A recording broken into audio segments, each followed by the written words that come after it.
Tommy, Keith Cornett, the Corvette blogger. How you doing? Nice. Good to meet you. Good to meet you. Well, tell us a little bit about yourself. What should Corvette Racing fans know about Tommy Milner? 25-year-old, born in Washington, D.C., live in Lake Mary, Florida now, near Orlando. Been in the ALMS since 06.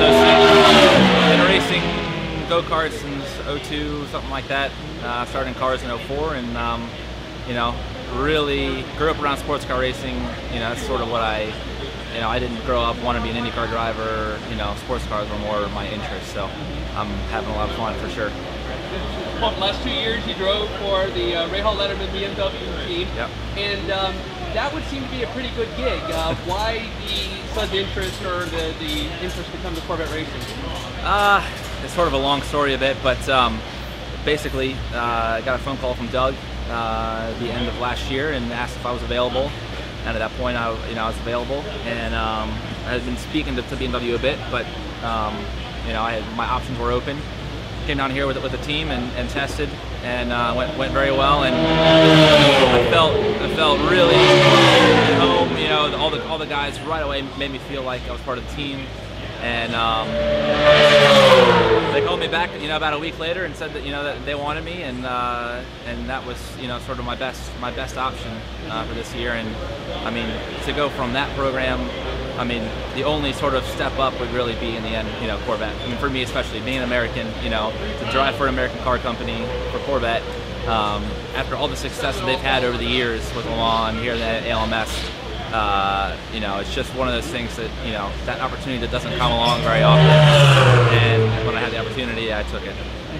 Well, that was one of my questions. You replaced Johnny O'Connell, who was very popular here, but he was the only American on the team. Yeah. So you're kind of carrying the flag for an American-based sports car. Right. So it's got to feel pretty good. It does, and I definitely have big shoes to fill. I mean, I know that Johnny's been around, Corvette racing for a long time, very well liked for, obviously great guy, and so for sure I have big shoes to fill. But I'm gonna do what I do best, and and hopefully the rest will come to me. But I mean, the Corvette racing nation, as you want to call it, that is, you see it every race weekend. I mean, the only car you actually see, it seems like, is Corvettes. They're everywhere, and you see them on the streets. I mean, it was funny, after I signed on with Corvette and I sort of got to know the program better, I saw like the Jake logo, I see it on the car quite a bit, and I just happened to be in town somewhere, and there's some guy with a yellow Corvette, with C6 convertible, and I saw on the back it had a Jake logo in the back, and so you can tell that, while they love their Corvettes or street cars, it seems like a lot of the people that buy Corvettes are into the racing. They follow the racing program, so that's a big difference for me. I'm not, I always see that in the autograph sessions. The line for autographs is huge. So.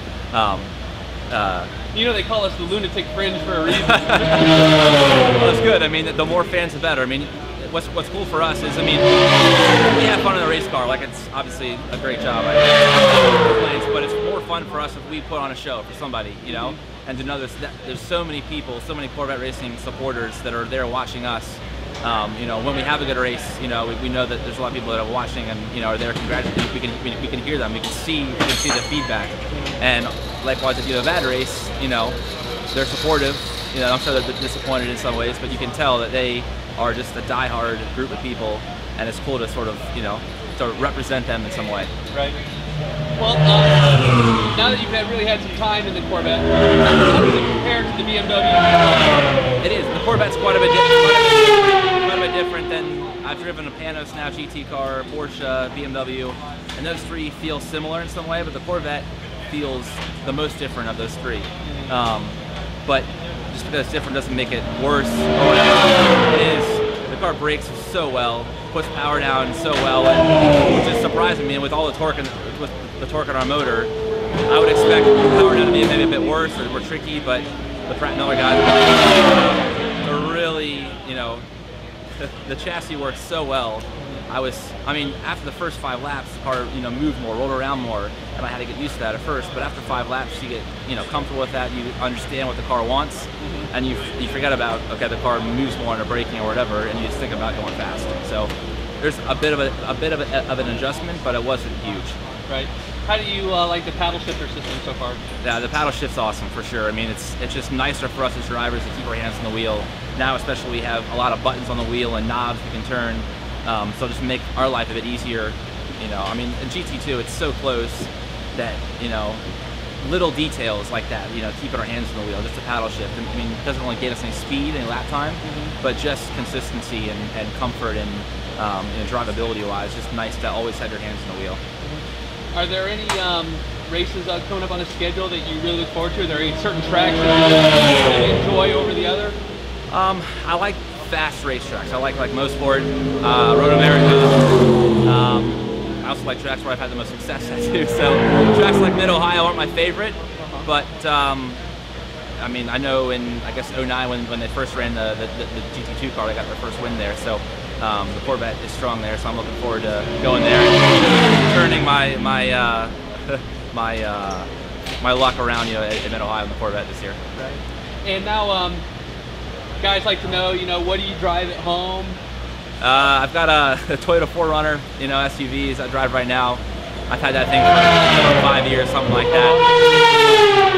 It's time for a new car, and I've been checking out all the offerings that Chevy and GM has. Well, I was going to mention, is there a Corvette, a street Corvette in the future of Tommy Milner? Well, I mean, CR1 would definitely be a nice ride for sure, but I like the Grand Sport now. I mean, it looks really good. C6, obviously, another great car. I mean, all the cars look great, and now, I mean, you always notice Corvettes. You always, I mean, you know right away when you see one, and I take, you know, and now especially a closer to different models, and you know, I mean, I didn't know about the Grand Sport. Sorry, it's Grand Sport, right? Yeah, the Grand Sport model, and I saw that, and I was like, oh, what is that one? You know, I look at it a little bit, and you see a little bit different, you know, different styling cues on it, and I'm like, it looks really good. So I'm definitely due for a car here soon, and I'm looking. All right. Well, Tommy Milner, it was a pleasure talking to you. Good luck this weekend, and we're going to be following you in Corvette Racing. Thanks a lot. Looking forward to it.